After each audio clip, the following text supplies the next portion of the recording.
Rise up in the morning, beneath the stars so bright. Pull your hat down, make sure your cinch is tight. Horses kinda snuffy, cold chill up your spine. You'll get your ass moving, son, we're burning daylight.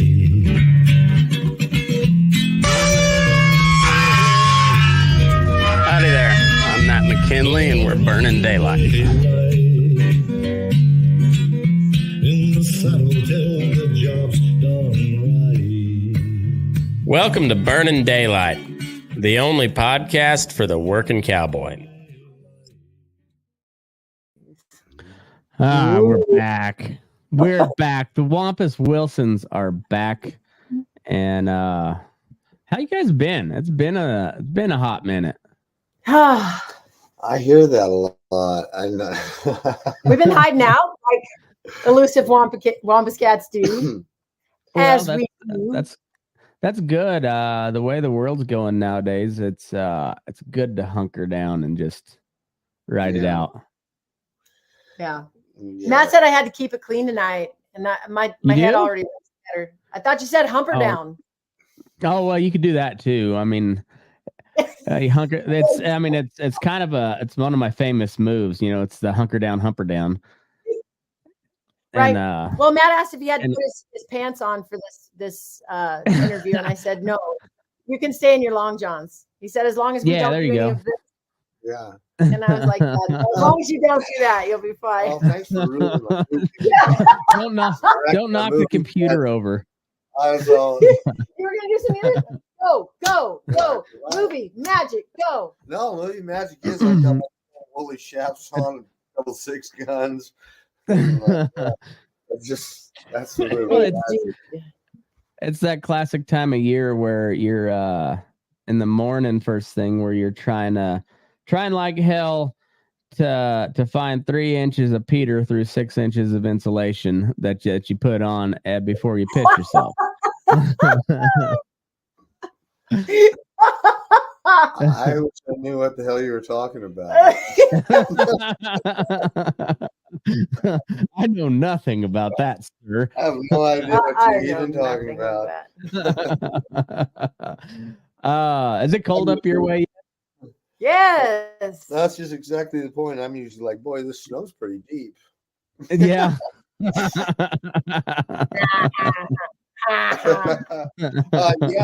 taking it to the gutter, darling. I can't help it. Yeah.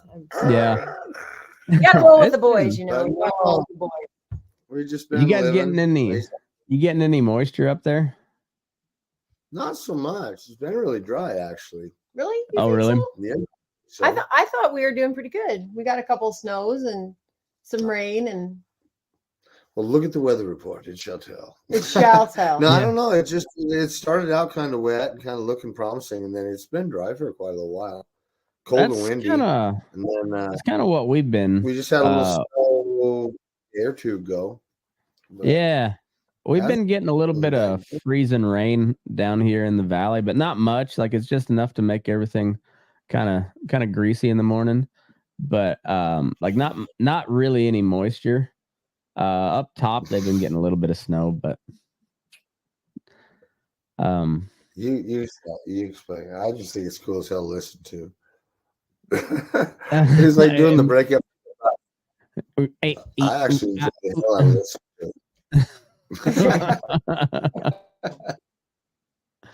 I think it's entertaining as heck. I'm certainly amused though, so it's like it is kind of fun to listen to. Hotspot like, closer to computer. That's normally what I hear. Anyways, about death. So. And you live with females. Man, it is truly a gift.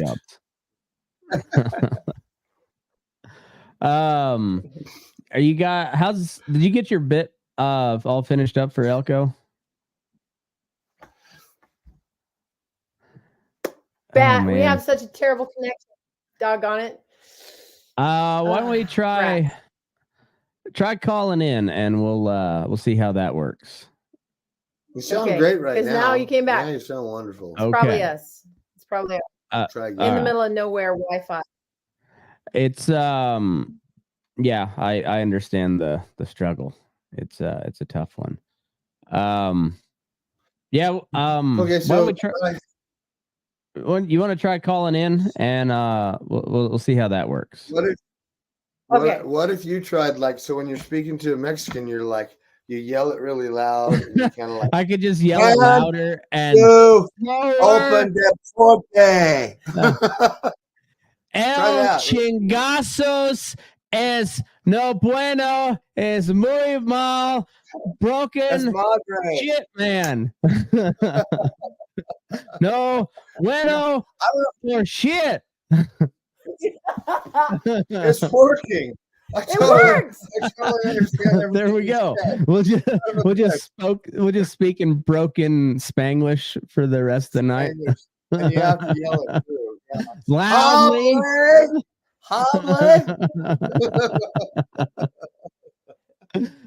It's one of my buddies' dad, when he was back home, cell phone service about like that, and he'd just be like, hello, and just it got louder and louder, and I don't think he ever. I'm not sure if he ever said anything but hello. It's usually like hello. God damn it. Yeah, I was gonna say mine usually culminates with goddamn cell phone. Yep. Eventually leads there. So yeah. It's funny. Now. That is kind of my go-to. Just like, oh god damn it. And then with cattle, like of course today we had a bunch of feed truck problems the last couple of days. So cattle were a little impatient, and they're crawling through the bunks, and I get the gate set up for this one to just push her back into her home pen, and she slips between the fence and the gate, just a little gap. And you bitch, fuck you then. You can stay. I don't care if you get fed. Stay in the alley tonight, bitch. Exactly. You make your decision. I had the gate plenty wide open enough for you to go through. Instead, you took the little bitty gap to no feed. You made your bed. Fuck it. Yeah, you can't think for them. You just can't. No, that wasn't a wise choice. Much as you try, that was unwise of you. But it's pretty common for Holsteins, though. It's just like, you want me to go there? How about no? I'm gonna go over here because they'll go into the little. Like when you bend the gate all the way back, and they'll just stand in that little V and just stand there, not push or anything, just stand there. What is calling? Call in. Just call my phone. I can record it through there. Gonna call the phone. Okay. Calling phone. I think. Yeah. All right, here we go. Okay. Sounds good. McKinley. There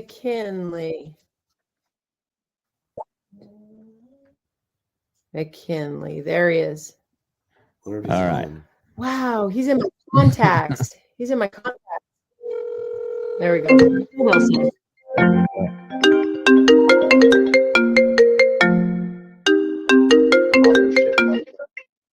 Oh shit. Sorry. Calling back.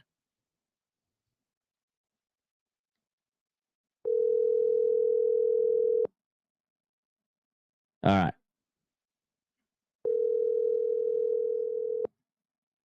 No, somebody else. Hello, Matt. All right. Now we're back.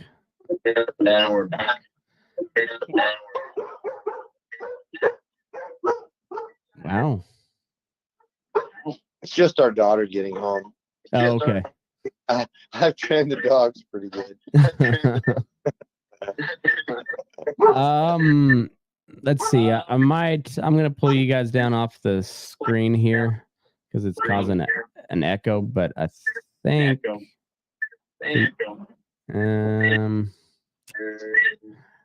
I am so glad you said that you were hearing that too. Woo! Yeah. So mute the computer. Okay. There we go. All right. Technology. Oh wow! So we can still see each other, but now we can hear. Yeah. Now we're all set. So Eggs. yeah. Hey, I'm figuring out this technology.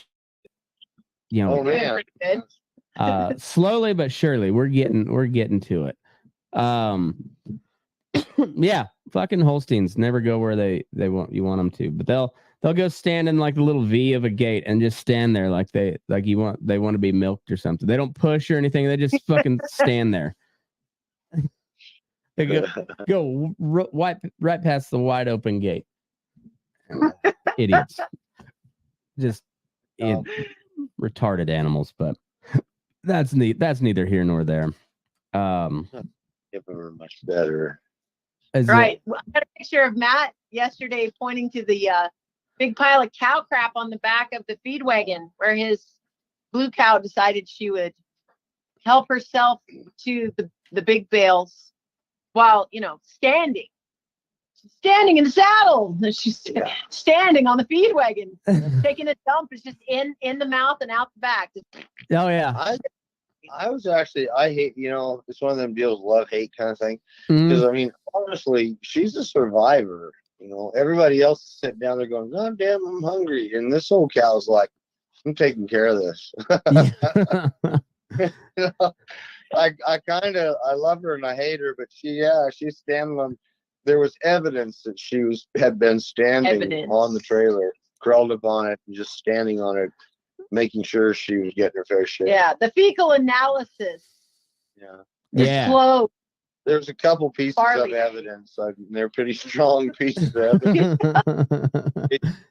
evidence, and so in the general vicinity. I'm confident. I know. So all your other cows are bawling, and she's like, "You guys are dumb. Like, you should come over here. There's feed."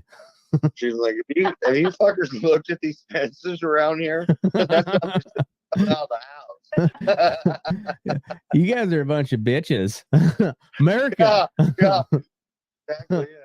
Yeah. Stay there and fucking starve, man. I'm going downtown. Yeah, I don't know. Kind of love to hate her. Yeah. Yeah. We've had so much trouble with our feed trucks here lately. All these new diesels with the damn diesel exhaust system. Yeah. Whatever. Oh, they're the biggest pieces of shit. I mean, this truck, I don't know how much it costs, brand new, $250,000 probably. I mean, it's brand fucking new, and we had to put a new motor in it. I've been to Reno 3 times in the last couple of weeks picking up parts from Kenworth. And then we went to we thought about deleting the whole damn thing, but apparently it's too new. If you try to delete it, then it just puts it into safe mode and just like shuts it down. So yeah, I don't know all this stuff. That's why 12 valve Cummins still costs $15,000. Yep, I agree. Yeah, it's too complicated. It really is, and like they're it's to help the environment, but now you're burning like twice the fuel so that you can clean out the exhaust filter, which the exhaust still goes in the air as far as I know. Last I checked, the exhaust still just escapes into the atmosphere. So I'm not sure what we're saving with these diesel exhaust filters, but I'm sure not until we have like a human exhaust filter will we really be saving much of anything. Well, I mean, Hitler tried that. Like had I mean, they did a pretty good number on the Jewish community for a while. Well, my theory is if you could stop human farts, then or at least I don't know, maybe light them afire upon exit, so they're instantaneously like turned. There's a gas conversion so that we don't globally heat. That's I don't think it's really the cow farts or the vehicle exhaust. I think it's potentially overpopulation. I'm gonna weigh in on this shit. I'm just gonna weigh in on it right now. All right, let's hear it. We got some folks around here locally up Silver Lake, and they're not necessarily in the ranching community, but they talk about, oh my God, global warming, oh shit, global warming and all this shit. And I am of the opinion at my age, and screw that ice and everything else. Global warming, I'm down with it. Like, bring it on. Isn't that the thing? Like, shit grows better when it's warm. Yeah. Like what? These like alien whatever. They say that there was camels around here and palm trees, and I'm like, do you know how much money my place would be worth if it had some palm camels on it? Can you imagine how much fatter we can get as a country with global warming? I know. We could be the fattest fucks to have ever exist, even more so than we already are. I'm telling you, I don't know what it's the deal. It's a win-win. It's totally Yeah, I'm not seeing the downside to the global warming at the moment. We've been waiting on this shit a long time because it's like, something freezes and then it either like stays frozen or it keeps thawing. So it's like we've been thawing for a long time. We've been thawing for a very long time. We've been waiting for this shit. Well, I think it's for like global shifting anyway, because like some places are getting warmer and other places are getting colder. It's just a global adjustment. I have 2 points. First point is that simply a shift. I am keeping the landfills clean because every day when I feed, I say my baling twine, and I start with fires. That people are gonna send you hate mail, darling. You can't admit to because it's like a petrol. I mean, what's if I buy stove oil or if I buy or burn my baling twine? And so I use my baling twine to start fire every day. Yeah, and we have debates on this because I'm kind of the greenie of the couple. I'm like, darling, there's more in baling twine. And I go out to the pickup and I get another big batch of it and water it up and throw it in there, and pretty soon. And then he turns and smiles at me and says, "Yeah, don't you still love me, you burning software freak?" I am down warming, down with it. And then what the hell is it you're saying? You're saying something else that just really got me thinking. Softening robin's eggs. No, screw easier to crack. Oh hell, it'll come back to me. It'll come back around. But as far as the global warming, yes, I do. I burn my baling twine every day in my stove. It works perfect. It starts bubbling and dripping, and pretty soon everything's fire. Yeah, that stuff is extremely flammable. It does, and it catches quickly. Yeah. I mean, it's a good fire starter. Yeah. Right. What's the difference if I buy like some propane or like some stove oil, or I just use stove oil in the form of a baling twine? Or you could take your baling twine, put it in the dumpster. The dumpster can carry it to the ocean, and they can dump it off in the ocean, and then you could have like the new Texas. You can contribute floating Texas. There's always that option. Oh. We could give it to China and let them deal with it. I think we do that quite a bit of that already. Mine would end up around the neck of some little poor turtle and be like, That's right. Yeah. It'd be some poor turtle with a straw stuck up his nose, and he's just trying to rip a rail of Coke, and then you strangled him with your baling twine, Yeah.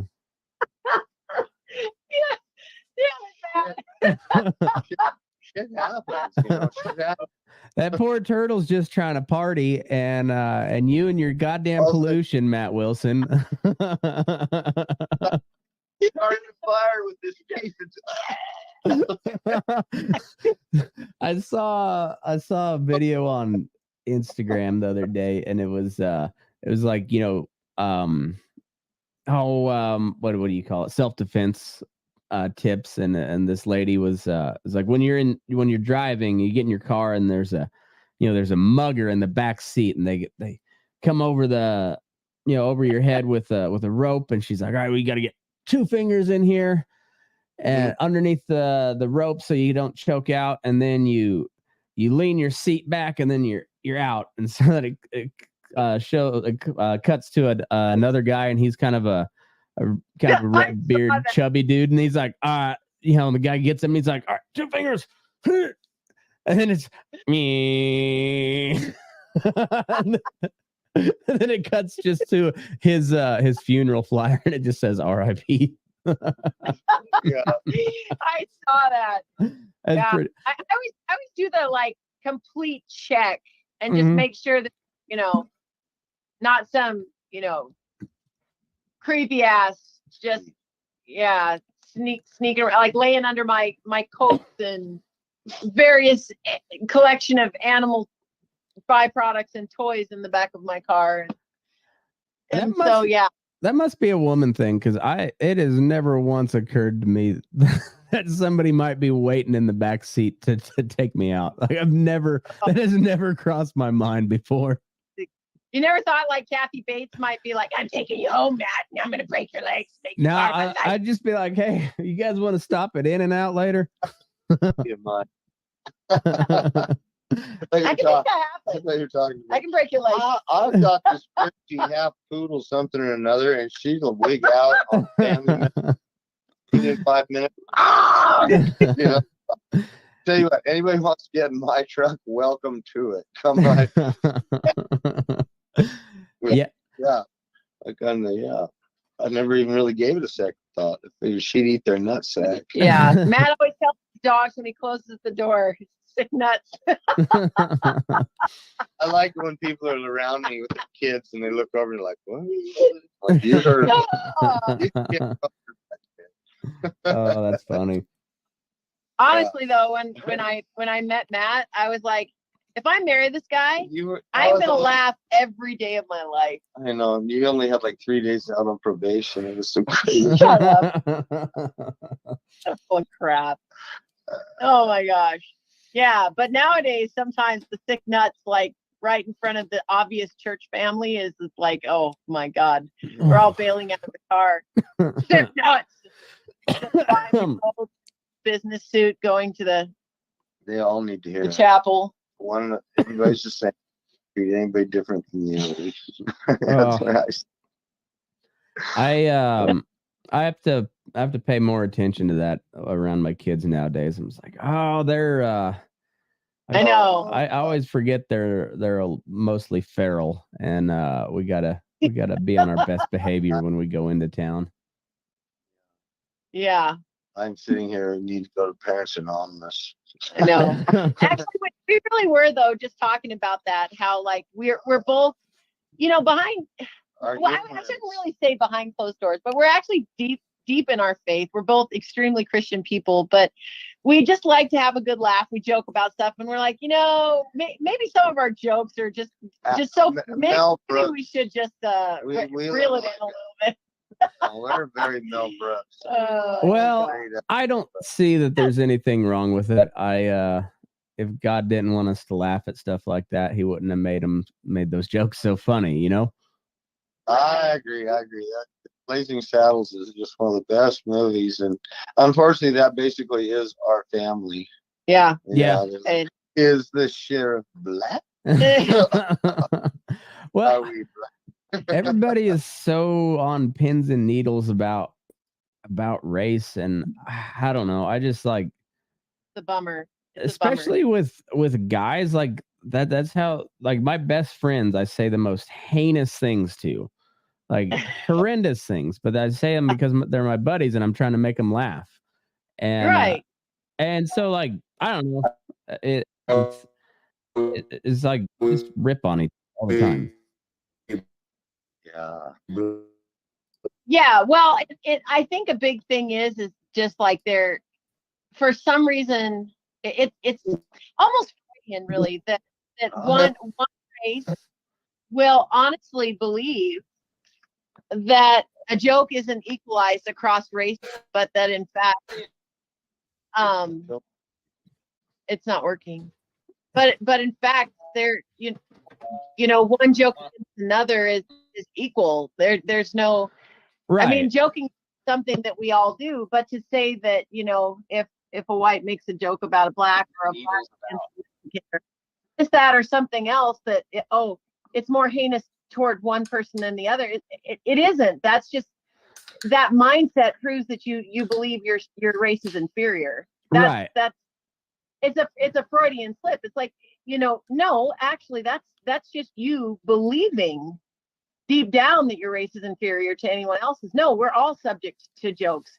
Not one of us out of it, gets through the world, through this life without having a joke made against us for anything. In fact, God made us all kind of laughably absurd. If you just look at any of us, all of us has something that stands out as absolutely ridiculous. Like, I remember I was teaching music one time, and this little girl came up to me and she goes, "My mom says you have man hands." And I said, "Well, I guess it's better to play the piano with, honey."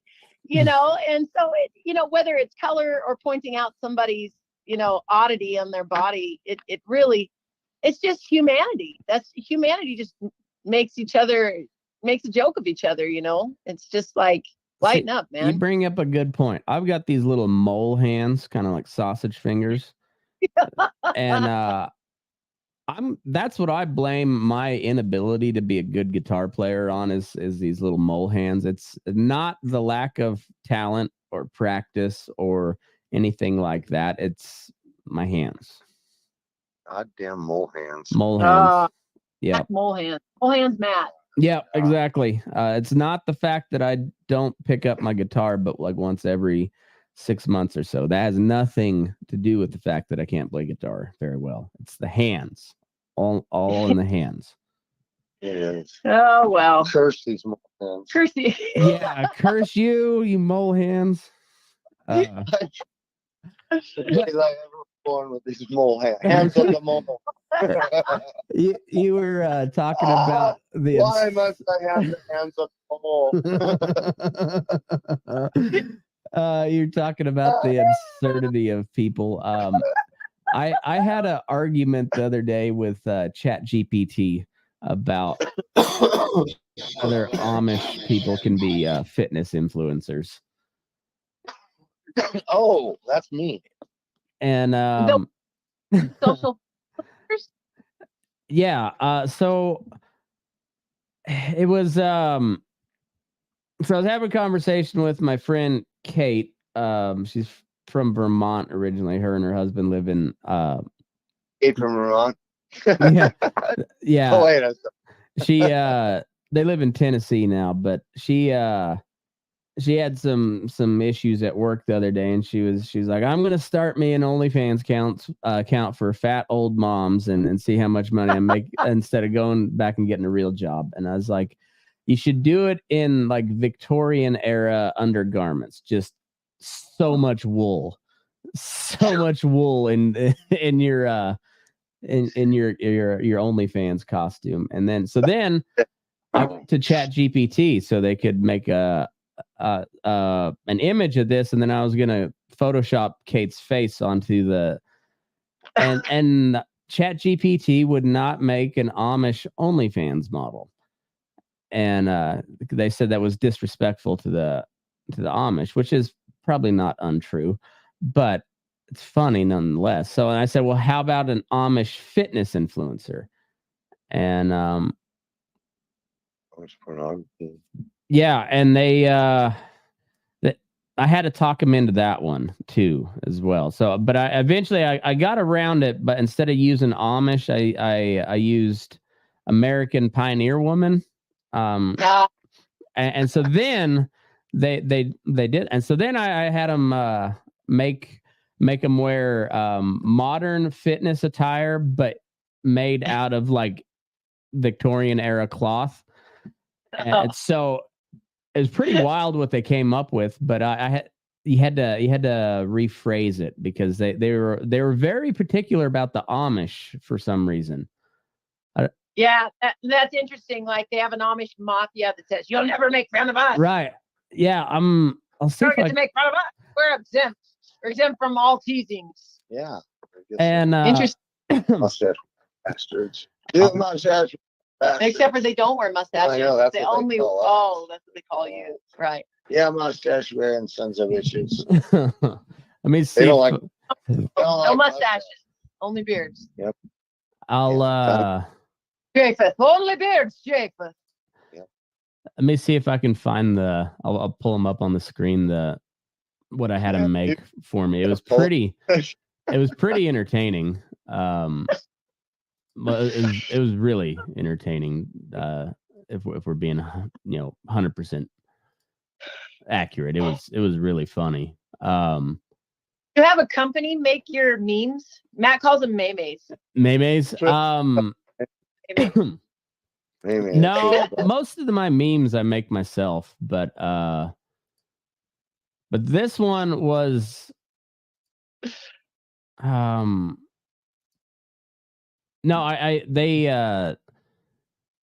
it's really pretty wild how like some of the stuff that they do. It's or that you can do. It's pretty crazy. God, where's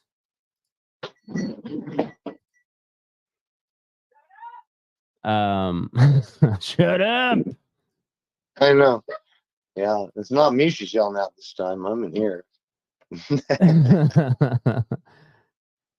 You'll like some of these. So what I guess what the first picture that they made for me, how I got around it, I said, make a picture of a fit, attractive Amish woman curling milk pails, and they made it.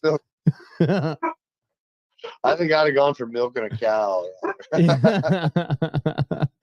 It was pretty freaky. I can only imagine. Yeah, it was. This Amish woman was. I mean, she was jacked. Had like Ripley biceps with like big old veins on it, and little too fit. Yeah. Schwarzenegger. Yeah. I wonder if they deleted that. See it? I missed it. No, it won't come up yet. I've got it on my computer, but oh, great. I'll let's see. I know I sent it to my buddy the other day, so I'll pull it up on there. But it's pretty wild. It's impressive, but also like kind of horrifying. I've had some of those moments lately on the internet. It's crazy. I seen like an actual clip of Yellowstone, and I watched it, and I was like, okay. I was just flabbergasted. So I sent that clip to our daughter, and I said, "Is this real?" And she's like, "Yeah, it is. That's Yellowstone." And I son of a bitch, that's unbelievable. And then I seen this little girl that like dresses up like Barbie and tells us all about, the fashion stuff we need to wear to the NFR to go buy. Oh something. my. But my favorite. Don't even give him like 1 ounce of breath on the Burnin Daylight. He does not deserve to be missed.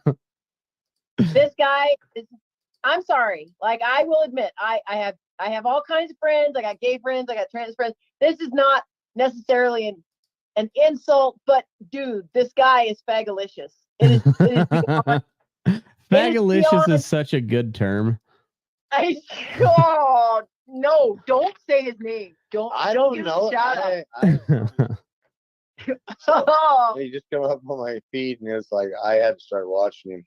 He's got to show us every day how. Absolutely cracks me up. Tangy, this guy. He's tangy. Tangy. So, Rachel, the terms that I put in on ChatGPT, the first one that I got around, this is the first image they made, and it said, I said, make an image of a fit, attractive Amish woman curling milk pails. And this is what they came up with. I don't know if you can see that on this. No internet. Oh, we lost Matt. This isn't charging my phone. Our phone is going to go dead. Uh-oh. I don't. Hold on. Okay, we got to. Oh crap! We got to get back online. We got dumped online. Hold on. Okay. Well, I mean, I'll get there in a second. I will text you these photos because they're okay. They that's good. That's good. They are hilarious. They are hilarious. I also have one we're gonna do it for my next Fence Post Politics show, but it's Marjorie Taylor Greene piloting a Jewish space laser attacking Mars, and that one's fun. I'll send you those later as well. But Okay, I think we're back. okay, We're finally back. all right, there we go. Echoing, but I'm not sure. There we go. All right, Okay, cool. we're ready for hot picks. All right, so there's that one. Oh, Did you get awesome. a good look at it? That's what I look like for Matt every day. Nice. Gotta see it again. Okay. Well, here's then I went full fitness influencer, and I said make them CrossFit aggressively. Come on, yeah. And that's using, I said make them wear modern style fitness gear made with period specific cloth or textiles. So they're all less like they got the cowboy hat wrong. They should be bitch slapped for that. But yeah, definitely should. I could almost dig that. I could almost go for that. I mean, they're not much different than UGG boots. Exactly. No, they're kind of yeah. These are almost like Viking CrossFit chicks. Mm-hmm. For the gay ass cowboy hat they put on her. Like yeah. Which leads me back to this guy on the internet. You're like gay ass cowboy hat. A real cowboy's like, I don't give a fuck. She can wear a pair of white boots. Well, if I was a dude, I wouldn't tell her. Well, she could buy a pair of white boots off of Amazon and wear a rodeo, whatever hat. I mean, you look wonderful. So that leads me back around to this guy. To the Peggy John Travolta wannabe. Yeah, he just cracks me up. What? Yeah, he's like posted this No, deal. it's not Rhinestone Cowboy. It's what? What's that John Travolta? Yeah, no, guy. This guy, Midnight Rodeo or something like that. So that was another one that they had to make, but it was a little too modern looking, I thought. So we tried it again, and this one was a little better. I haven't figured out a good way to cycle through these pictures. I like the first best with her little milk pail. I thought the actual one was pretty cool though. Matt, you'll like this one. I said make them hot. Let them be that's hot. That's not it. I shall speak into let them be hot. Let them be hot. What do we say? They shall be hot. They shall be hot. Hot they shall be. Hot they shall be. Let's see. You saw that one already. Napoleon Dynamite. Oh look at the. Okay, here's you'll like this one. You'll like this one. It's pretty good. Animal skin bikinis. Oh yeah. They're all synchronized running too. Synchronized runners. I like how they have the unnaturally, irrationally long femurs. Yeah, they that adds a lot of luster. It really does, It really does. Glistening femurs. Yeah. And then there was this one was I'm not sure what the style is on this one. Like it's like, are they Russian? Or are they That's NFR, I think. Cowboy maybe. Christmas. It might be. I mean, you know what this one reminds me of like Betty Page. This one reminds me of like almost rockabilly / like pinup girl. Swiss Alps. Yeah. I'm getting a weird Dorothy with Battle. Oz kind of thing. What's the gal in red doing? She's like, I stand out. Yeah, I don't Look know. at me. It's they're all protecting her. They're protecting her because she's like some. There's a lot going on. Xena warrior princess. Yeah. I think there's for everybody. That might be Linda Ronstadt, actually. Linda Ronstadt. Their Except faces don't look as good when you zoom up on them. Then they get a little creepy. Yeah, I think there's a little Check bit. it though, dude. The one in red. Seriously, that's Linda Ronstadt. It does look like Linda Ronstadt. How the hell she been? Have been cheated. Protect me, girls. Oh, I'm running with my bosom out. This one, this was the second one they made, and this is where I had to specify make them hot, because we can't have this. We cannot have that. You guys were like, oh, oh no. Oh, that's a trans Amish there. That is a trans Amish. Yeah, Dr. Jekyll and Mr. Hyde Amish chick drinks the potion. That's the Amish boy that couldn't out milk his older brothers, so he went trans, and now he's dominating the milk churning competition. Dominating the bitches.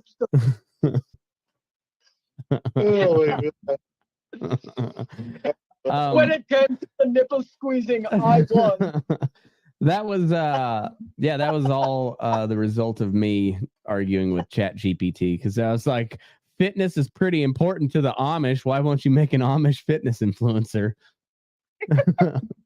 Hey, did you see that Instagram where the nun is jogging? The jogging nun? I don't think so. It's pretty good. They were like, I don't even know what they say to her, but she's definitely a nun, and she's going out for a morning jog or something. They kind of catcall her to some extent. Like, you go, sister. And they're like, and she goes, hey, Ben. That go into your nose that filter the air. You'll like this video as well. It's I think I can pop this one up full screen. So it's one of the funnier sketches I've seen in a while. It's a little politically incorrect, but I think you'll like it. That go into your nose that filter the air coming in. There's holes in the bottom of it, and when you open it, there's a little filter on the inside that can be exchanged out. Breaths of fresh air. In the future, with one purchase of one of these air filters, comes a free armband that says, I'm the solution, as in I'm the solution to pollution. Is there a problem right now? According to the EPA, roughly 82% of greenhouse gases is contributed by carbon dioxide. We, as humans, exhale carbon dioxide. So I think to help the planet a little bit better is getting rid of about 5-6 million people. And the people that still don't believe that air pollution is a problem, what we can do is gather those people up, put them inside of little rooms, and fill it with the toxic greenhouse gases to give them kind of a feel of, what it's like to breathe in that gas. And then they'll want to join us for sure. And if they don't want to do it, we'll do it by force if necessary. We start with Poland, and then we get up to. Hey, I know what greenhouse gases are like every night when we go to bed.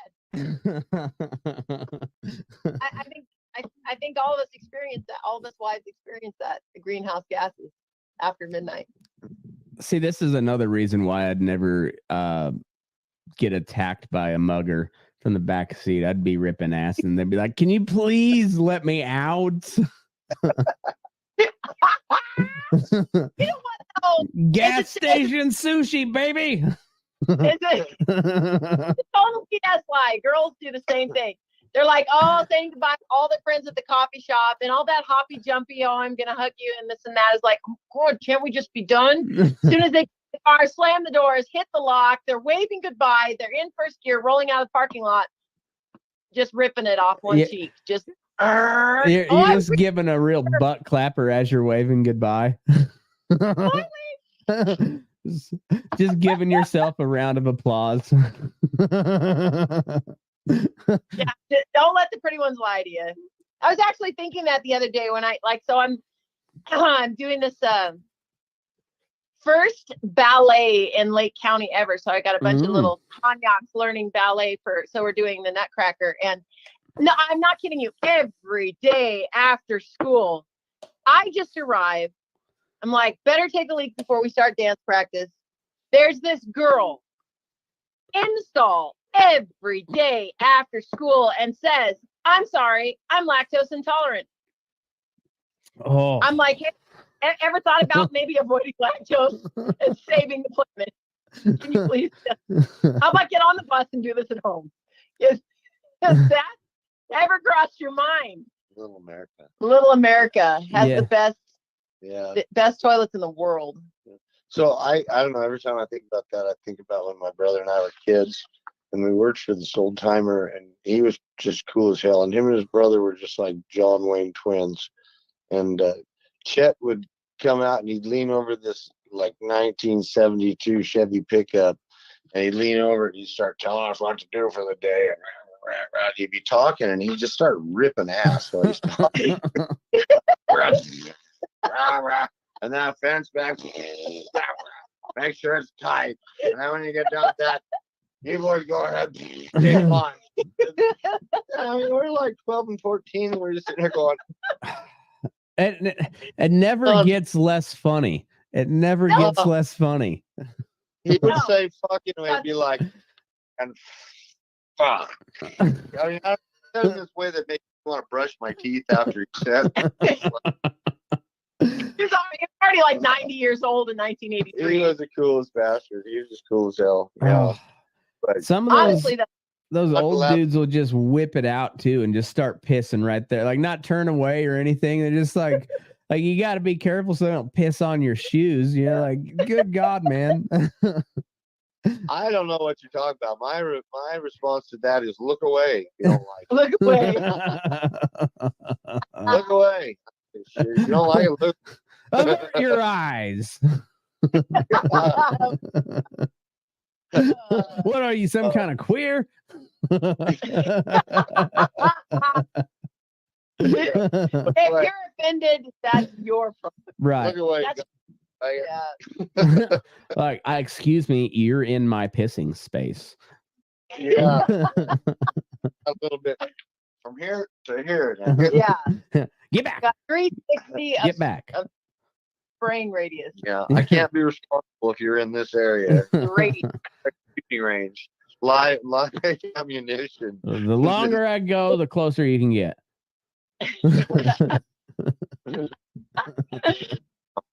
See, and all of it ties in. The fashionista plus women plus gas plus human functions plus equals EMC equals you get humbled. Yeah. Everyone should be humbled daily by actually you're not that hot because we all know what you do after your coffee shop break with friends. We all know what you do when you close the door. We all know what you do when you go to bed. We all know what you do. Human greenhouse gases. Just farting up a storm. You guys should all be ashamed of yourselves. All be ashamed. Just a bunch of pigs. All of you. All of you. Filthy bastards. I like when you go in the bathroom there and they spray the little flower spray. And I told the girls, I said, it smells like Shrek took a shit in the swamp. I know, it's just flowers mixed with human shit. That's what it smells like. It doesn't fix anything. Like Shrek just shit and threw it like a flower. There you go. Oh. There was this gal. I won't say her name. I almost guarantee she doesn't listen to the show. But gal I went to high school with, known her since forever, and she was a big tall gal. She was like probably pushing up on 6 foot, and this gal had childbearing hips, big old hips on her, and she ripped a beefer in class one day. It was like, I don't know, sophomore, junior year of high school, something like that. And then one of the other girls had vanilla body spray that they were spraying her, and it was vanilla ass for a solid like 20 minutes, and it was in my mom's reading class, which I got kicked out of and had to go join the choir. Oh no! Probably all related to the vanilla ass episode, but Oh, man, that caused some trauma. it was pretty Dude. horrendous. Big party and dishing up the ice cream. You're like, Got PTSD. No, it's the vanilla cheeks. you don't like vanilla, you little fucking candy ass. Shut him and eat your ice. It was yeah, that one was pretty aggressive. It was pretty aggressive. I don't think That's embarrassing. I don't know how many. I think just about every kid has that childhood memory of like Brute Fabergé or that DO5, cologne, and your dad's fucking hungover ass part. Hungover old man farts. Yeah. Oh, DO5 on top of hungover ass shit. Oh, God. Yeah. My dad was this big burly guy, but there are some things that he absolutely did not tolerate, and that was one of the things he did not tolerate. And so, he has 4 daughters, and girls, as we did mention before, are just as nasty as any good old boy. And if us girls got to having a day of it, Dad would just come and say, "Go to the bathroom." Hey, get out of there, man. That was the end of it. That's hey, get to the bathroom. So not amused by it whatsoever. It's not as funny when girls do it. It's really not. No, it's just non-forgivable. It's unforgivable. There's that age-old, rip one, and you're like, boy, smells like burning wires in here. Heater vent. Or God, it smells like baked bread. That kind of deal. I worked with this guy. I love to torment him, and I think we were friends. He didn't kill me in my sleep. So, anyways, he had this thing that if you ripped ass, he'd just lose his shit. He's like, God damn it! You're supposed to say, I farted. I farted. Well, no, it does, because then you understand that somebody has farted in the pickup. You take appropriate measures, roll the down. But it's fair. It's right. It's fair. It's like fair. Oh, I get it. I get it. Thought that way. I mean, it makes sense, but I'm definitely gonna stay silent until you get a big old nostril full of it. Exactly. I'd rip it and I'd be like, God damn, I wish I had some fried chicken. See all of the internet trolling, it all can be traced back to a silent but deadly fart that you just. I mean, that's the original sniper. Is yeah. Those. I also found out I have more Neanderthal DNA than 90% of people that have submitted to 23andMe. Yeah. So that's not even true. Is it true? It's true. That's what it says anyway. I don't know if it's true. That's what they told me. But okay, I have to admit, one thing I hate about this lighting is my Neanderthal brow here. Can you see this? Oh yeah. Does that count? Matt, do you have that? Are we related? No, I don't. Maybe I have as well. In closing, that fella did. He said the something. Cro-Magnon brow. Yeah. He said stuck with me to this day, and he was like, when I was like, "What is so funny?" And he's like, "That is air directly out of your ass." He's like, I am breathing air straight out of your ass. It's not okay. It's not okay. And so that stuck with me to this day, and I still don't say I farted, and then I really think, you're breathing air right out of my ass. I know it's amazing this how truly disgusting it is, but also still it's so funny. It's just funny. There's nothing better. Oh God. You know, you can have the shittiest day in the world and your dog fart. It's just like, oh God, that's hilarious. How many times were a bunch of cavemen about to go kill a water buffalo or something, and then you just,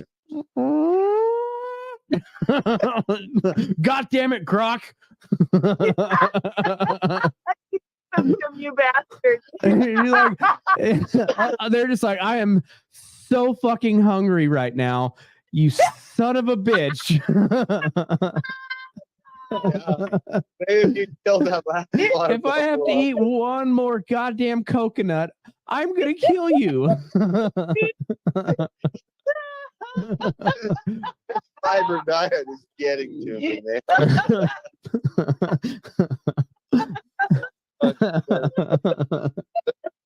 I don't care.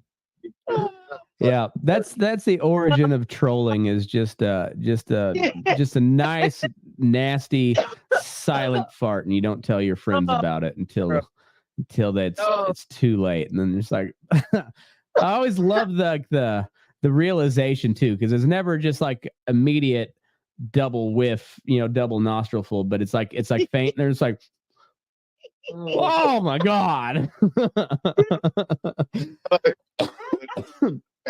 He would do it if he kept it quiet. Who farted? God damn it, he farted. And pointing the bastard's gonna make it. Oh yeah, he's cool. He's a cool cat though. Oh, Really. He's one of the best one of my hardcore crews I've ever met. my buddy Toby, he's grew up with, we graduated together, and he's a big dude, and he was king of just nasty farts, but he always had a nice pickup, so he's the guy that we cruised around with at lunch, and yeah, he would just lock the windows and just let her, and just, you're trapped. Beauty about a lot. One of the best deals ever though is I think it was like me and Clint, we passed him, and he was like dry heaving on the side of the highway. And it was from his own fart. It was like, it was that bad, I guess. Like he was like outside standing with the door open, and just and this dude does not drive slow anywhere.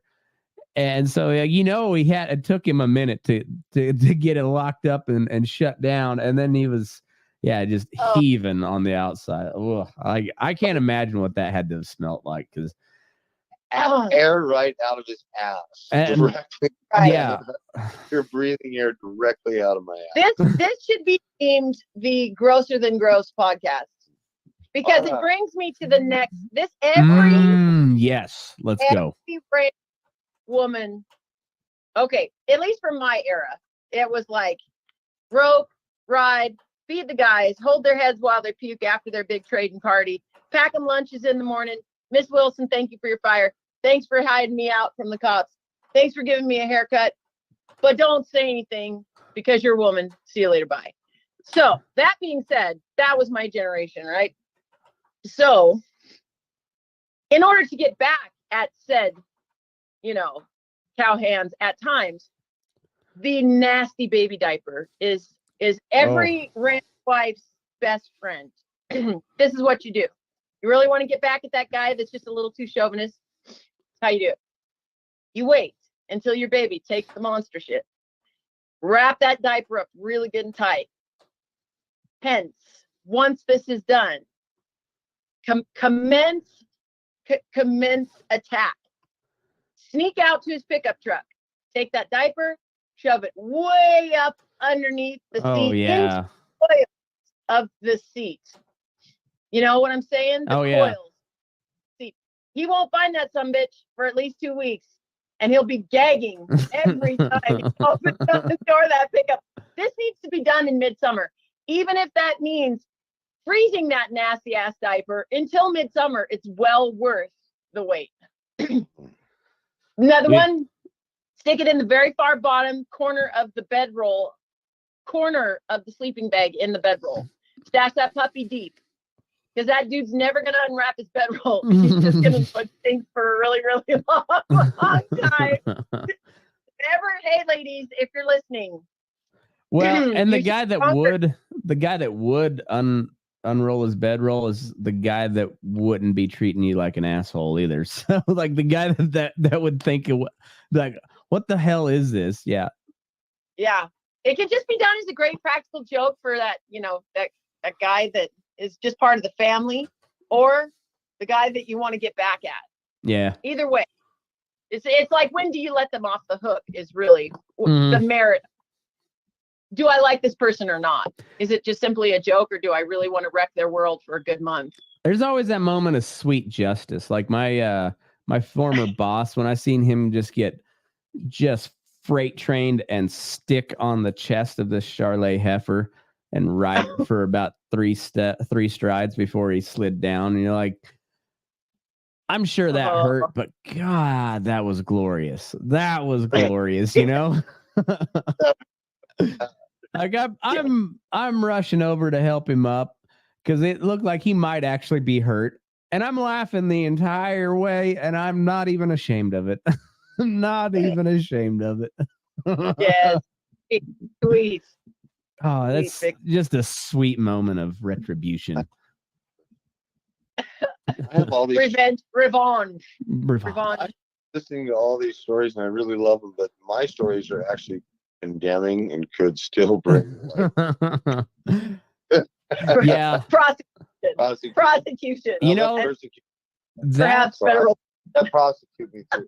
I can't say if that's the number one excuse that I've heard from old timers or for some different cowhands not doing my podcast, but that's got to be a top 3. It's just like, it's a lot of incriminating evidence. Stories like, I shouldn't tell them. Shouldn't tell. Yeah, I've got that a lot. Like I said, I don't know if it's the most commonly used excuse, but it's got to be top 3. Yeah. Right. We are our own. Yeah, that's for sure. Yeah. Well, I had never had a gun pulled on me until I met Matt. Oh, really? So now those badass stories of having a pistol shoved in my face. Actually, I got a pistol shoved in my face by a cop, all on my own once. So I've got a badge, a Matt badge, on my sash, my Girl Scout sash of badassness. Ness. It's the Ness. So I also have my own pistol got shoved in my face. That's right. Yeah. Ness badge. Yeah. Badass Ness. The BMF badge, the bad motherfucker badge. Yeah. I for years have wondered why people would point a gun at me. What would bring him to it? What was happening? What? Actually, we kind of may have brought that one on ourselves, but not really. We were in the wilderness just shooting some guns and racing horses around, and it was like when cell phones first came out. Oh, and recognized the speed of them, that you could call and tell somebody else that these people are driving down the road in a horse trailer. Who'd have thunk? Who'd have thunk it? We come into this little town, and I had said, because I get this we figured sixth she sense.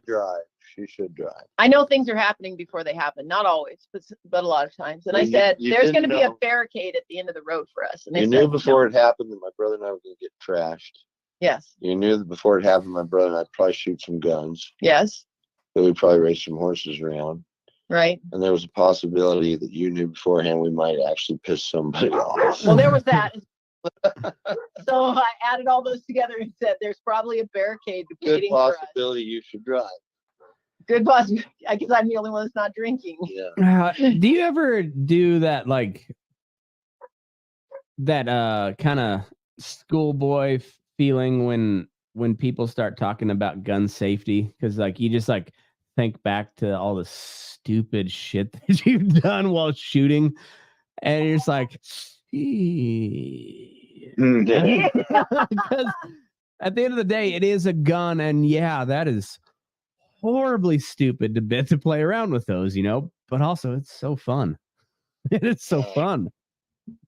We were reminiscing and how the dumb little shits were just running around on the BLM shooting each other with shotguns that they'd cut the shot out of, but she's still shooting the wad at each other. So yeah, they said paintball guns were too expensive. They bought at each other. They just Thanks a lot, Biden. bought. They were like, damn, it hurts too. Yeah, I bet so. What are those running? 1,600 feet per second, some shit like that. It's coming out there pretty damn They quick. Pretty quick. Ouch. Yeah, I don't. I accidentally shucked a set of number 8s in there, but like, oh shit! I didn't realize how crazy us like country kids were until I went to college and on the 4th of July, and I went to college in Fort Collins, Colorado, which is 30-ish miles from the Wyoming line, where they have giant buy one get 3 free type fireworks stands, and they have everything there. Wyoming's awesome. It's amazing. And so we started and the Colorado Highway Patrol would always like they would keep an eye on those fireworks stands right around the 4th of July. So we started going up like a month early and stocking up. And so my buddy Brad, he lived in this little duplex, and it was about a 5-10 minute walk from City Park there in Fort Collins, where they do the big fireworks display for the 4th. And so like everybody's trying to park right around this area. And Brad goes on a beer run. And he's like, save my spot, because he's parked right out in front of his house. And sure enough, somebody tries to back in there, and we go, hollering, hey, can't park here. We had cones and stuff out there, and dude got all sorts of butthurt about it. But he left, apparently went and found a parking spot. But he comes walking by, and we got bottle rockets, Roman candles, all the, like I said, all the good shit. Yeah. And he's just like talking shit as he's walking by. And so we're shooting bottle rockets at each other, because that's what us country kids always did. That's what they're made for. You see it come and turn your head so you don't get it in your eyes, like that. That was kind of your only defense mechanism, is just go, And yeah, so this dude's talking shit. So I fire a warning shot, if you will. I just kind of send one downrange, and then it popped over his head a little bit. And well, then he talked more shit and started walking towards me. So I loaded up another one and boop, hit him right in the chest. And then he turned around and walked away. He didn't come any closer. But so, what would possess you to try fight me right now? Hey, that reminds me of when you shot that kid in the back of the neck with a BB gun. Oh yeah, that was fun. What was it? Was it just for fun, or did he do something? Well, my brother and I we were shooting a beer can or something, and he's like, I gotta go home, see you guys later. And he takes off, runs, and go home. My brother and I'm standing there. I spin around, and I'm totally quickly down under. I fucking hit him. My brother's like, no. The old Red Rider. Oh yeah. It does that familiar sound. Yeah, that unmistakable spring sound. And it goes, you just see that copper tail out. And it just does beautifully. And I just spin me down under the fucker. He's like, oh. First brother is circling. Goes down, and he just fucking falls over. My brother and I look at each other like, yeah. Right. So I think sharp shaped fucker, man. I think I was 6th grade. It was 6th grade. I still love that sound though. I dressed up as Tiger Woods for Halloween in 6th grade, and I went full blackface. I didn't know that was a thing back then, but I went I did not just go black face. I went black arms. I went black neck. I mean, I was committed to being Tiger Woods. All right. Oh my God. So I wear a polo shirt and khakis, and I had my little visor, and I had a 5-iron and a couple golf balls that I took to school with me. And then at recess, we and my buddy Toby, the one that was dry heaving himself from his own fart. All right.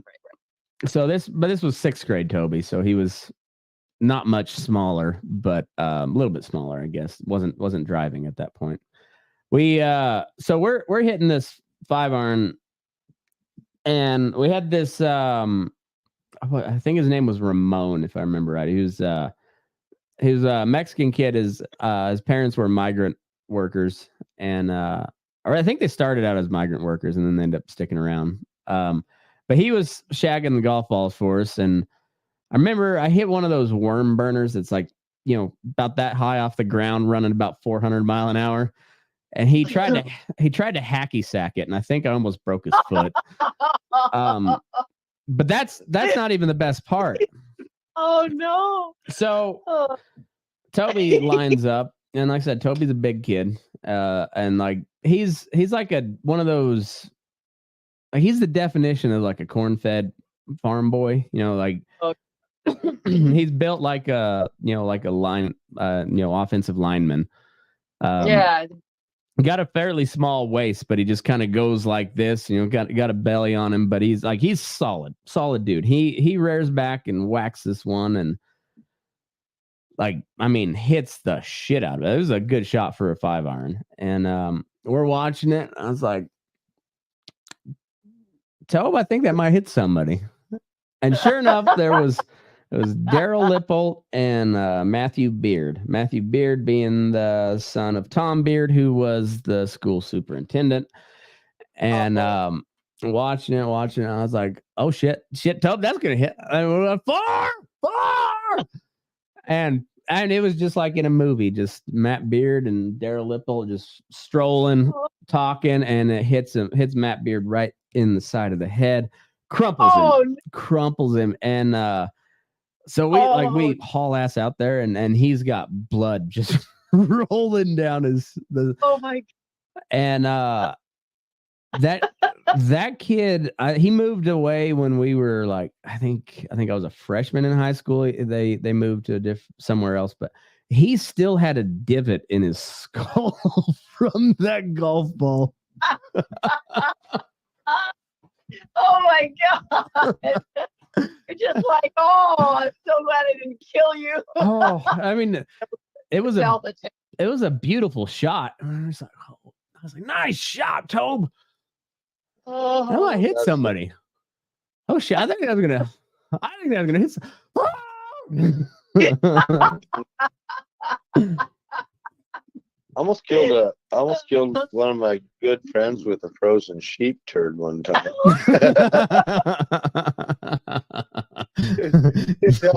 I'm trimming these sheep's feet. We roll them up on their ass, take them and knife the front, knife the hooves down, whatever. And he got the dicking around, and I let this sheep loose, and there's just one of their frozen turds that was like yay big around. I picked it up and yelled at him. He took off running. And you Uncle Rico'd it? You just Uncle Rico'd it, like threw the steak in Hogan's face. I sailed it at him. He was running. I'm just like, check this out. And there, he wore these glasses, and they were just little wire frame ones, but I struck him right in the temple and hit them glasses, and they saved his life. They were like, and they bent. And Matthew Beard was not so lucky. He wore glasses too. And this poor kid, he's the guy you would expect to be the superintendent's son. I mean, just a fucking dork. Nice kid, but just a dork, Yeah. And he was, I felt bad for the kid because he didn't deserve that. But hey, it happened. One of the funniest memories I've ever had in my life just seared right there in that memory, though. Like I'll never forget it. When I'll be like Joe Biden one of these days and just talking nonsense, but I'll still remember that scene very vividly. Yeah, exactly. Don't forget. I know. I kind of can't wait till Trump goes senile and starts saying even crazier shit than he says, like just normal Trump. But like when Trump's at Joe Biden level, that's going to be the funniest shit ever. I don't know what that guy's going to say. Okay, I got a story for you. Should we tell him? What? Okay, so there are nights that I don't know what happens exactly, but Matt and I get the giggles really bad. And it's everything from chicken foot wars, kicking each other off the bed to I don't know. We just have these episodes. So we're sleeping good, everything's great. And I got this Breathe app off of Facebook. Mm-hmm. And I've never followed Trump or anything like that. Like never really followed the guy at all. Just don't do politics really. I it stresses me out so bad, and I hate to be a people hater, and so I kind of stay away from it. But anyway, I have this Breathe app, and it has sleep music. So I've been having a hard time getting to sleep. So we've just been playing the sleep music. So come about 1 o'clock in the morning or something, I am hearing these violins playing, just this full on violins playing. And suddenly in this dream, I start having this dream of a large ranch with the sun going down. And here's Trump with his, like a plaid Western shirt. And it's slightly unbuttoned where just a tad bit of chest hair is kind of mingling about. His tawny hair is being tousled by the wind. And what's he saying? Because I got a pretty good Trump. Yeah. Okay. What's that? So what's he saying? Because I can do a pretty decent Trump. Okay, I'll tell you. Okay. So all this horse, this beautiful flaxen maned horse, goes running across the sunset, and we get the impression it's a terrific horse. Everybody agrees. This is Trump's ranch, and this is his reality show. So we're gonna watch his reality show. That's the whole thing in my dream. And all of a sudden he goes, "That's my registered horse. Her name's Karen. Karen who holds my cares. Karen who holds all my cares." That's the registered name of Trump's horse. Okay, do it. Do it. See that horse over there? It's a beautiful horse. Everybody agrees. I walk her into the arena. Everybody goes, "Wow, what a beautiful horse. I can't believe there's such a beautiful horse." I call her Karen. Karen who cares for my Karens. Or something like that. I never get into those names. I just like the horse. Beautiful horse. Karen who holds all my cares. That's really huge. He is the most entertaining man I think to maybe have ever lived. Like regardless of politics, I just love him for the sheer entertainment. He is hilarious. He's pretty entertaining. Like just hilarious. And whether he's intentionally hilarious sometimes, but even just little movements like you're wrong. Just like I don't know what he's just like pure entertainment. I like he doesn't back up. He's just like that guy. No, he just doubles down. Doesn't matter even if he could be wrong as shit and he knows it and he don't care. He's like, nope, you're wrong. What a loser. Just all offense all the time. There's no defense. Best defense is a good offense. Just keep attacking. You're wrong. He is pretty amazing. You're wrong. Everybody believes me. Even your mom. Your mom. Wonderful woman. She believes me. Our number 5 daughter, we were talking about the humor thing. We have the your mom thing go. So it's like we started and say something. I want some ketchup. Your mom wants ketchup. Like something stupid in our store. It all started with I think your phone died. Uh-oh. Oh no. Hey, Uncle, will you give me a ride back to town to get the keys? And she says, I'll give your mom a ride back to town. That was a good one. Yeah, so every once in a while, she just she doesn't know what she's saying half the time, but every once in a while, she'll pull a really good one out. It's like, yeah, my kids are sound like like good that. mom. And my nieces for too. sure. They're the same way. It's I think so. I can't hear him. oh, you can't? Oh no. Okay. I was afraid that joke was really bad, but I can hear you. he's talking with hand Yeah. signals. Oh, right now. it's because my phone died. Yeah. All right. We're waiting to get reconnected. I don't know if you can call at the same time while using the phone. Should be able to.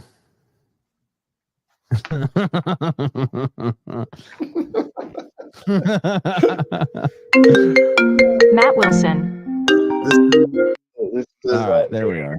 Signal for your mom. Sure. Your mom. Your mom does. Okay, there we go. Okay, there we go. My phone went dead. It wasn't charging. Sorry. It's all good. It's all good.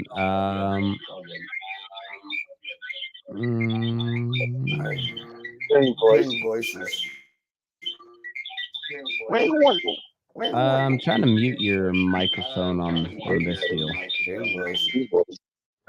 Muted. Oh, there we go. It's muted. Okay. I think cool. Good deal. we're good.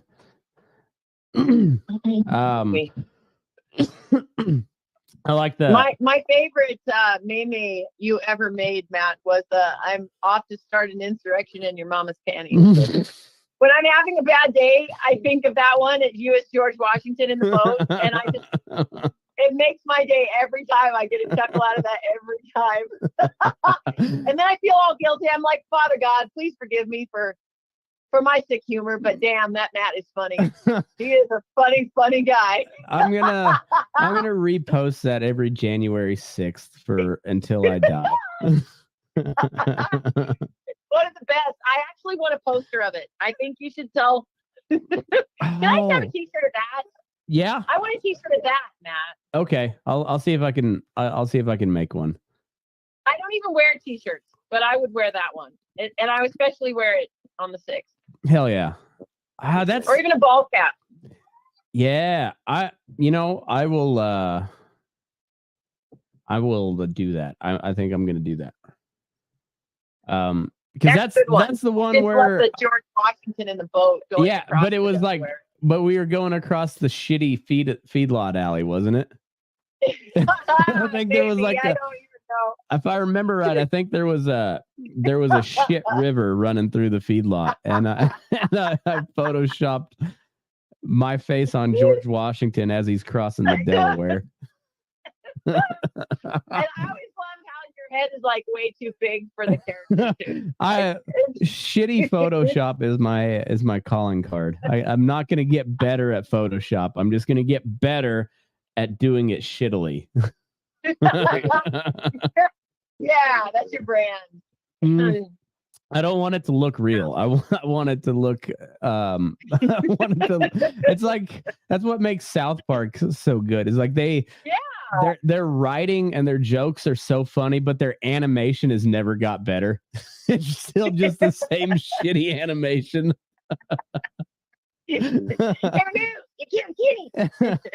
Oh, those guys might be the funniest guys who have ever lived. If it's kind of the two creators of South Park and Trump are right up there with like the funniest people that have ever lived, I think.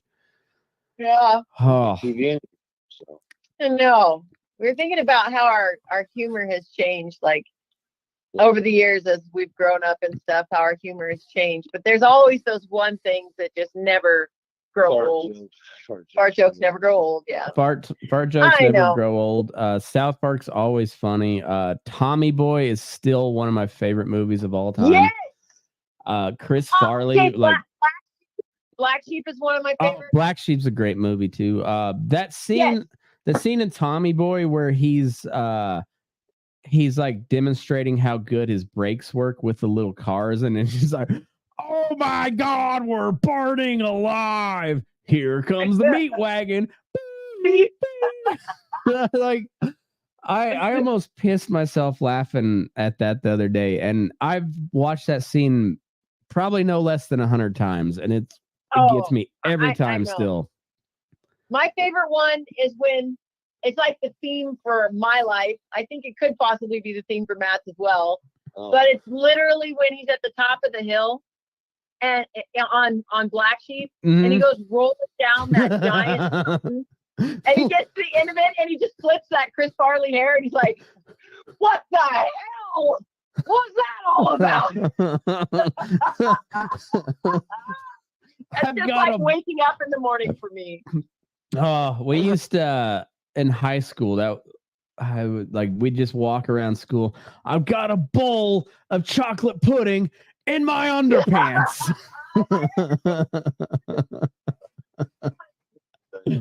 Chris Farley. What a national treasure that guy was. Yeah, Oh. it was fun. Yeah. Matt at random will send me the Chippendales one for Valentine's Day. That's my gift, because I always told him if I had to choose, when it came down to our courtship, if I had to choose between him and Chris Farley, I'm sorry, but the fat guy would win. It'd have been Chris Farley hands down. But that guy was you're a skinny Chris Farley, babe. Thank you. I'm. So I can eat some donuts if I want. You can. I always told him fat boys are funny. Fat boys are always really funny. They're always they get funny, skinny, and then they are serious. but they're not hard to outlive. So they always seem to be gone too soon. I know. Yeah. But yeah. Hopefully you stick around for a while and give me some more laughs. No, I'm too skinny. I'm gonna live forever. I try to feed him. He's gonna be calling you a lion, dog face, pony soldier for years to come. That's a Joe Biden reference. Like, are you dead or you smell that way? What's new up in your part of the world? You guys got your arena all set up and everything? Yeah. We've got a nice calf crop this year, so hopefully put on some events next year. It'd be really great, That'd be awesome. Have a Burnin Daylight up here, rope some cattle, have a dance. I'm game. I'm looking forward to Elko. Did you get your bit all finished up for that deal? Yeah, I did. Got it sent in. Nice. Be done by December 1st, and got it done and off just the week after Thanksgiving. So that was pretty cool. Well, that's awesome. Yeah, well, is that an invite deal, or did how's that work? Well, I'm not sure. The first one they put out, they had like 20 cheeks or whatever, and I checked into it, and I didn't have the money at the time. And I was like, yeah. So the second year come out, and I thought I'd get in it. And they said, well, everybody that was in it last year gets first pick to be in it this year. Oh, okay. And so, well, whatever. So I think that's the way they kind of did it. And if somebody dropped out, it opened up a slot. Oh, okay. And so here a while back, when it was like October, and I seen they posted that they had a slot, and I thought, what the hell? It was more like maybe August. I don't really know. I don't remember. Yeah. But they said they had a slot, and so I thought, well, what the hell? And so I sent in and put my hat, threw my hat in the ring there. And they called me that evening and said, oh, yeah, if you want in, just send us the entry. And I was like, yeah, I'll take it. I'll get in. So I got in because somebody else dropped out. Awesome. So that cool. I my friend, so you got a bit in there, and then my friend Ryan Erickson, he's the guy that made the bit last year that we raffled. Oh yeah. Cool. He's got a pair of Spurs, and they're like California style, yeah. And yeah, he's so cool. I mean, both of you guys have been sponsors on the show, and have we've raffled shit off there at Elko for both of you guys. So that's cool. Yeah. I thought it was cool, and he did a hell of a good job on those. Like, that's not my style of spur, but those are cool. Yeah, that is pretty neat to see what everybody does. Yeah. They give you the same cheek, and it's kind of funny because they said you can cut off of it or add on to it. And I mean, boy, you can do a lot of changing. I thought about cutting a lot of stuff off of it, and then I was like, no, I'm just going to work with what they sent me and try to leave it as original. But I didn't like the I mean, it was pretty obvious when they sent it. It was a heart and a crescent. I mean, that's pretty much what it was.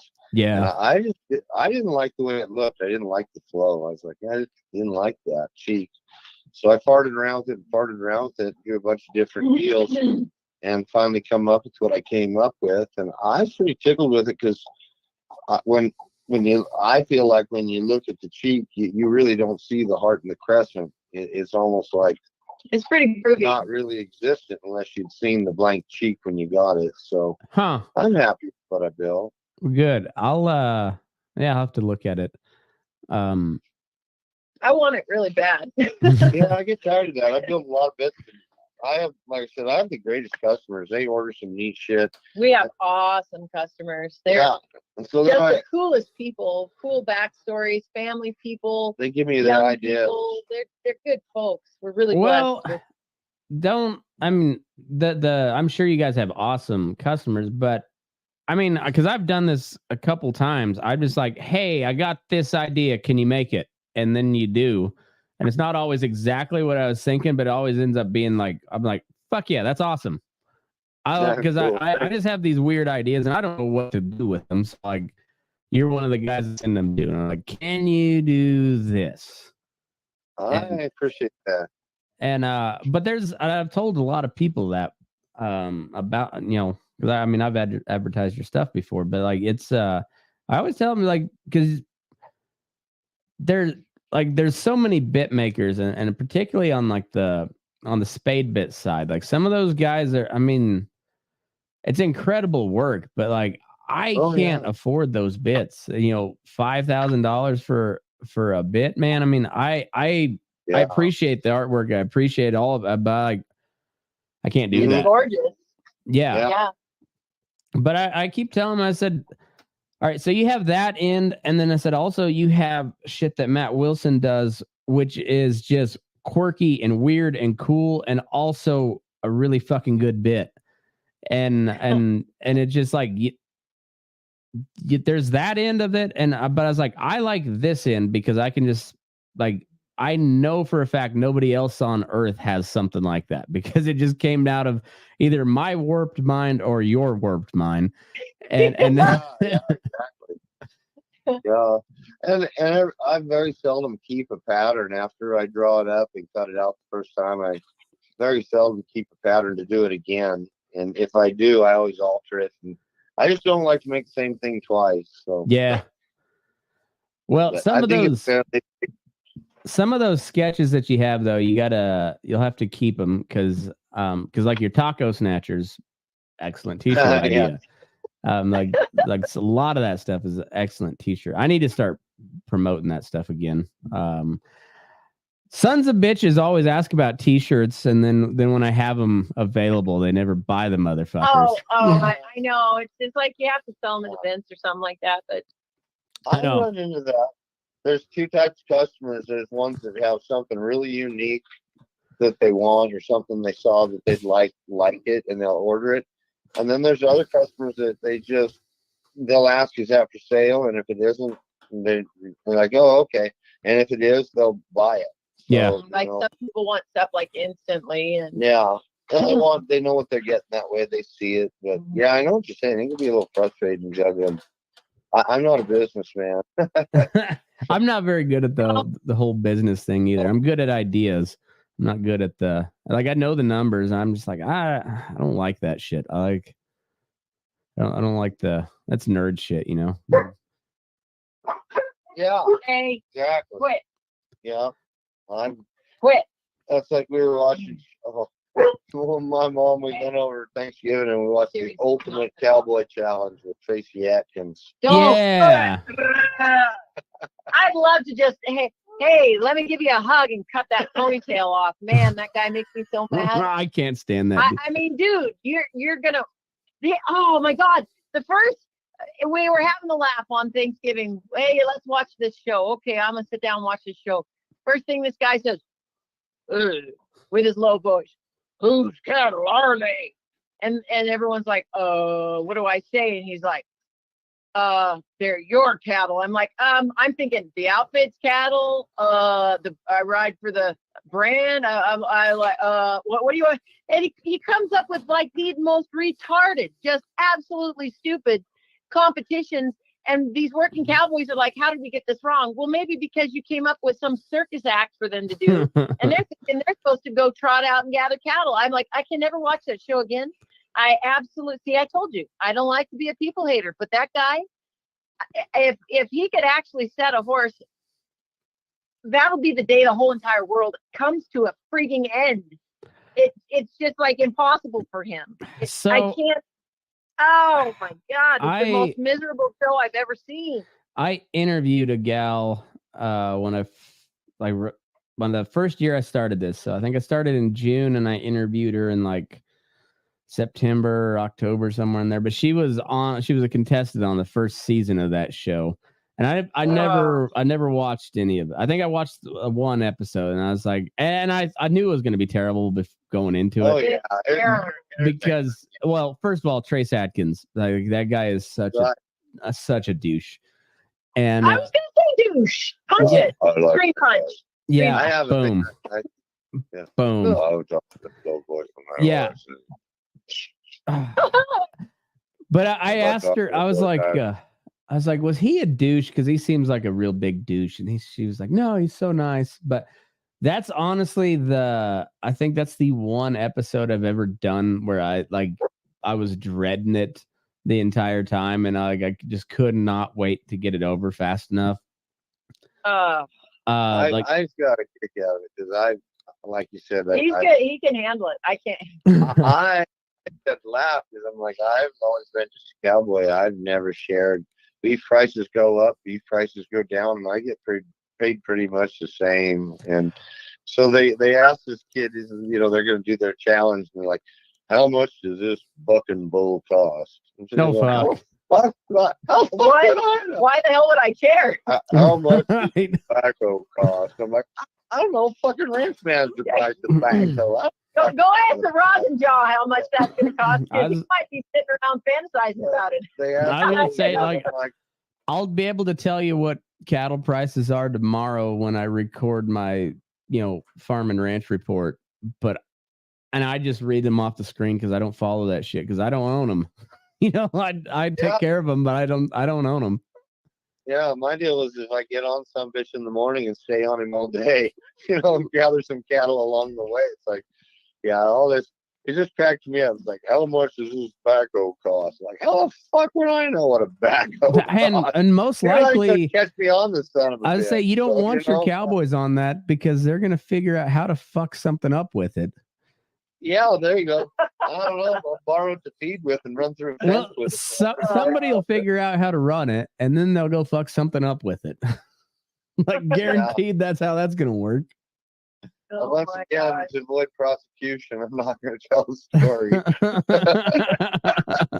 You don't have to tell the story. You just go look up Ranch Factor TV and the Kubota review. Yeah. Kubota crazy. Like right up there with Yellowstone, man. Oh, that's Kubota. Two thumbs down. Me and Ro we were waiting for to go to a comedy show up in Tahoe for our anniversary, and I was like, I think it was right before we talked. I had you on the first time, Matt, and I was like, you got to see. And we were watching that Kubota crazy video. I was that's so fucking funny. All of it was just really like the timing and everything was really funny. And that was a great bit. We did an alien abduction one too, didn't we? It was a little weird, yeah. Nightcap covering. Oh, he was so mad at me. He's like, "This isn't going to be funny." I'm like, "No, I have this idea. Just do as I say." Yeah. So he's always like, "I'm your puppet. You just tell me how to stand around." Yeah. You're not. Probably like Ricky Bobby. Wait.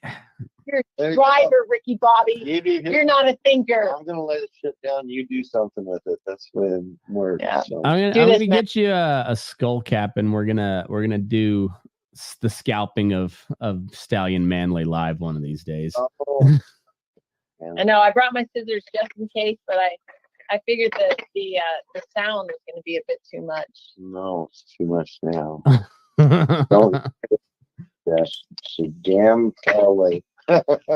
We decided you need potions and elixirs to continue to. So he doesn't have breakage. That's what you need. You need Burnin Daylight mustache elixir that you can sell. I could do For that. those men that twist the signature mustache wax and so growth. There's that Casey Hansen. She makes stuff out of tallow. I wonder if you can make a beard wax out of tallow and like beeswax and something. I'd imagine. Fall asleep and the dogs will lick your face. So Yeah. And then, Wake up to the dog gnawing off the side of your mustache. and then you got to put some manly scents in it. So you just you get some Copenhagen spit and Copenhagen essential oils is what we'll call it. Copenhagen essential oils. A little bit of bourbon. Right. And for those of you groovy cowboys, a hint of patchouli. For the groovy cowboys. What about sandalwood? I like sandalwood. Sandalwood work. Yeah. Yeah. Cover scent. Yeah. All right. Little, do it. They will buy it. All right. Make the mustache wax for Elko. I might check with because I know she makes some like lotions and stuff out of tallow. So she's already doing. Yeah. I don't know how often she does it, but like, I wonder if you can do something with that. That'd be interesting. Do it, Casey girl. Get it done, Casey. Mm-hmm. Yeah. Make us and maybe she could make us a ladies how the ladies like to do their eyebrows. Maybe she could make us eyebrow wax. So I feel like you need some like you need some. Is it the Mexican ladies that have like the extreme like points on their like the fancy Mexican or is that French or who does that where they're like their eyebrows? Yeah. Right. Where? Like here or here? Well, it's like they're like they wax the ends of them almost. Where like is it up here or is it up? I can't. I don't know. Wax them? I don't know if it's wax, but like to remove hair or no. But they're like flared out or something. Oh. Some good bunch of beef. Yes. That's some. I could be full of shit and I'm just making it up right now. I don't know, but I swore I saw that somewhere before. Maybe it was in one of your dreams. Might have been. Could have been. Probably was. She could come up with some really groovy Burnin Daylight products, though. I think so. I think it could. Yeah, it could be that coveted Valentine's Day gift. You can only get an Elko once a year. The Burnin Daylight stash. Yeah. Get twisted. There you go with Burnin Daylight. I mean, in all honesty, we should probably sell Burnin Daylight Plan B pills. If that'd be the most effective for Elko. Burnin Daylight condoms and just my face on the reservoir tip.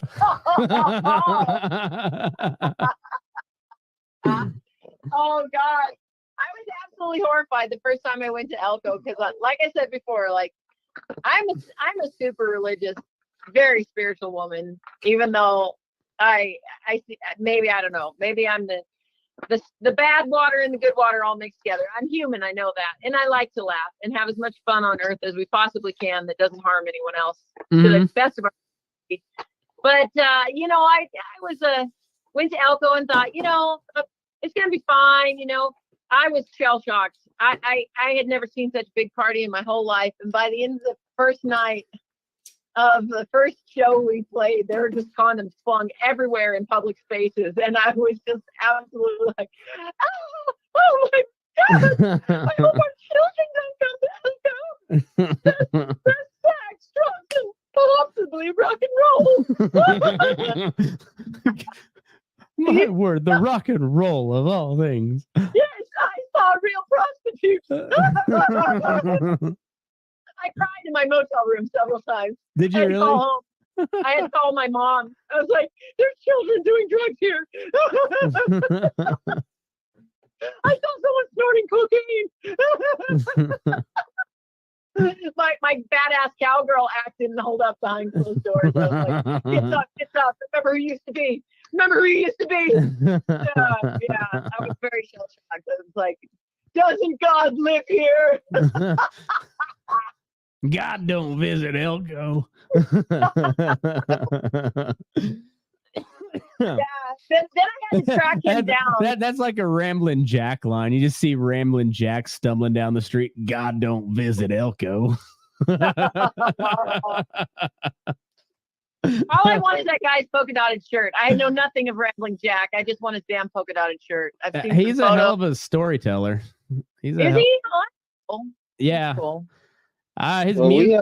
His music's interesting. I'm not the biggest fan of it, but it's interesting. And he toured around with Woody Guthrie and Bob Dylan. So I mean, he's more than anything, he's seen some shit. He's kind of like a Forrest Gump type character. I don't think he's retarded though. Yeah.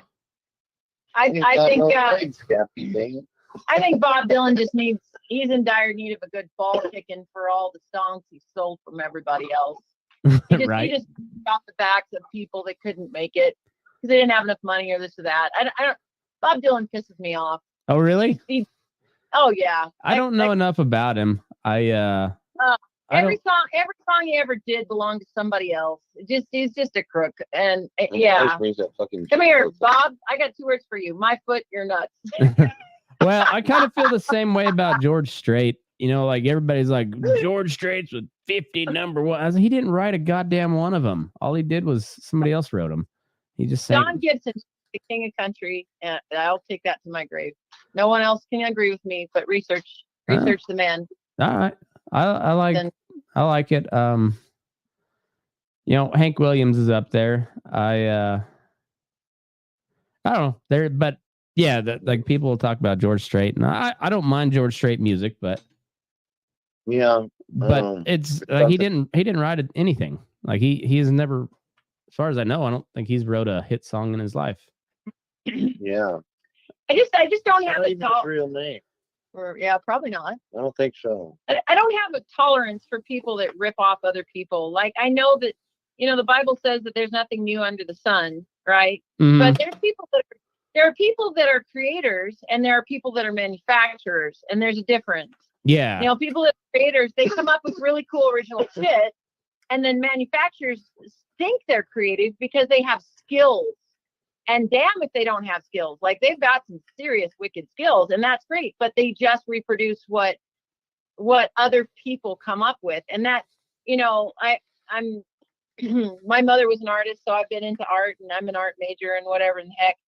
But the reality is, if you go back in time, you see that there's people that studied under the greats. They were allowed into the salons, and they painted like Michelangelo. They painted like David. They painted these perfect, beautiful pictures. But guys like Van Gogh, for instance, were never allowed into the salon because everyone said, "Oh, your paintings suck." No, they didn't suck. They were unique, original, and creative. And now people all over the world pay, almost $1 billion to get their hands on an original Van Gogh. And there's people all over the world that have done everything they can do to recreate Starry Nights. So it just gets me, and so for me, it's really important that if you see something cool, be big enough to say where you got it from. Be big enough to say, I got this idea that inspired me, and I loved it so much, I wanted to see if I could make something like it, but it just, I can't stand cheaters and thieves. I just can't stand them. They drive me absolutely insane. Get your own damn ideas, or recognize the fact that you're a hell of a manufacturer, but you don't have a creative thought in your head, Yeah. Just that's my little soapbox for the night. So I get these damn songs stuck in my head. One of the ones I really like is Taste the Biscuit. Oh my God. Have you seen that on Instagram? Taste the biscuit. Biscuit. I love that. It's stuck in my head. But then the other day I like Merle Haggard. I do like most Merle Haggard, especially if I feel like shooting myself in the head. No, I mean, it can be a little depressing, but I do like most Merle Haggard. But I got that damn family band song stuck in my head with the Daddy Frank, the guitar player, was blind. Yeah. I mean, I had that freaking song stuck in my head all day long. And the only thing I could think is like, here's this gig, and they're coming up to play it, and they're all so fucked up. They're all riding. It's like a short bus that pulls up to the gig. Uh-huh. They all get out, fucking bandaged up eyes. Same thing. Sign like, well, they not hear you. Yeah, family band of retards. I have the damn song stuck in my head all day long. That might be the name of this episode, is Family Band of Retards. That's kind of how I feel about my Elko show every year, and I say retards lovingly, but I feel like I dig. Oh man, yeah. Everybody get over it. It's in the dictionary. Right, but because like I have no business putting on that show. I just did it because I could, and people played, and I was like, ah, cool. All right, let's do it again. So, but right. That's almost the entire thought process behind the Burnin Daylight does Elko. We were playing a little.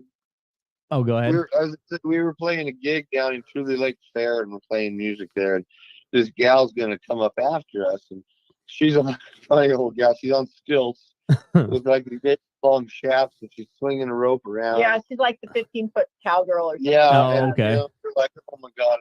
And she comes up there, gets down, says hi to us, and we were done, and she's going to do her show. And there's nobody around, and she gets on her microphone, and she says, hello, everyone. In 5 minutes, I will be setting myself on fire. Come watch. I will be setting myself on fire. That is a hell of a way to draw a crowd. Hell yeah, it is. I was impressed as hell right All right, well, hold that thought, and I want to hear the rest of it, but I got to pee. So we'll come back and we'll do a little bonus section for Patreon. How's that sound? I suppose so. All right. Sounds good. All right. Well, go follow Wampus Cat, Desert Lily on Instagram, Wampus Cat, Matt and Rachel Wilson, some of my favorite people on earth. Check them out and move your ass. We're Burnin Daylight.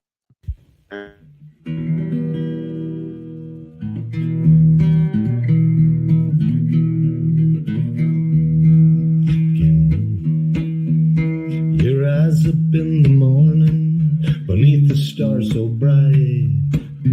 Pull your hat down, make sure your cinch is tight.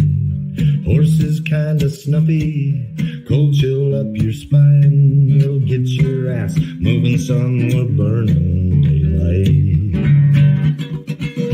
Burning daylight. Burning daylight.